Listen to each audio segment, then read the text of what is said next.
ഞാനിപ്പോൾ നിൽക്കുന്നത് കൊച്ചിയിലെ തന്നെ വൺ ഓഫ് ദി ബെസ്റ്റ് ഹോസ്പിറ്റലായ കിൻഡർ ഹോസ്പിറ്റലിലാണ്. ഇപ്പം നമ്മുടെ കൂടെയുള്ളത് കിൻഡർ ഹോസ്പിറ്റലിലെ മെയിൻ ഗൈനക്കോളജിസ്റ്റായ ഡോക്ടർ സ്മിത സുരേന്ദ്രനാണുള്ളത്.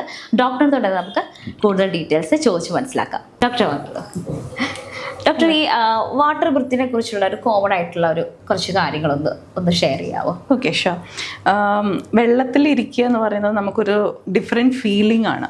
അപ്പോൾ നമുക്ക് ഇരിക്കുമ്പോൾ നമുക്ക് തന്നെ ഒരു ലൈറ്റ്നെസ് ഫീൽ ചെയ്യുന്നു. അപ്പോൾ അതേപോലെ തന്നെ വാം വാട്ടറിൽ ഇരിക്കുമ്പം അതിൻ്റെ ആ ഒരു ഡിഫറൻസ് നല്ല രീതിയിൽ നമുക്ക് ഫീൽ ചെയ്യും.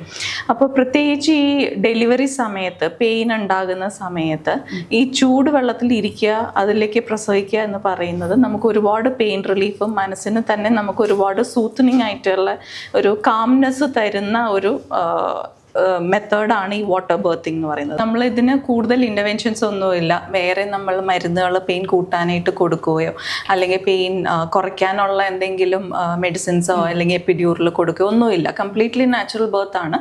കംപ്ലീറ്റ്ലി വെള്ളത്തിൽ വേണം.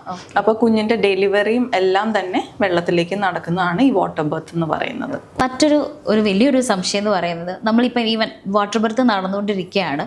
അപ്പം അതിനിടയ്ക്ക് എന്തെങ്കിലും രീതിയിലുള്ള കോംപ്ലിക്കേഷൻസോ അല്ലെങ്കിൽ അങ്ങനെ എന്തെങ്കിലും ഒരു രീതിയിൽ സംഭവിക്കുകയാണെന്നുണ്ടെങ്കിൽ എന്തായിരിക്കും നെക്സ്റ്റ് സ്റ്റെപ്പ് എന്നുള്ളത് ഒന്ന് എക്സ്പ്ലെയിൻ ചെയ്യാമോ?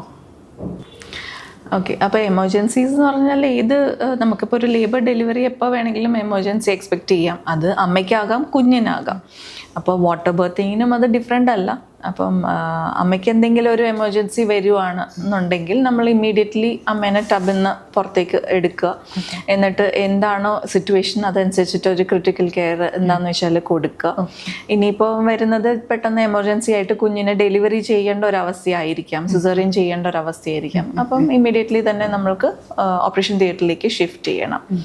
ഇനി കുഞ്ഞിൻ്റെ എമർജൻസി ആണെങ്കിൽ നമുക്ക് വേഗം തന്നെ ഈ പറഞ്ഞ തൊട്ട് ഡെലിവറി ചെയ്ത് അല്ലെങ്കിൽ ഡെലിവറി കഴിഞ്ഞിട്ടുള്ള ഒരു എമർജൻസി ആണ് കുഞ്ഞിന് വരുന്നതെങ്കിൽ വേഗം തന്നെ കുഞ്ഞിനെ NICUലേക്ക് ഷിഫ്റ്റ് ചെയ്യുക. അപ്പോൾ നമുക്ക് വാട്ടർ ബർത്തിങ് എന്നൊരു ഫെസിലിറ്റി എന്ന് പറയുമ്പോൾ നമുക്ക് എപ്പോഴും അടുത്ത് വേണ്ടുന്നത് നമ്മളുടെ ഓപ്പറേഷൻ തിയേറ്ററും നമുക്ക് NICUം എപ്പോഴും ആക്സസിബിൾ ആയിരിക്കണം.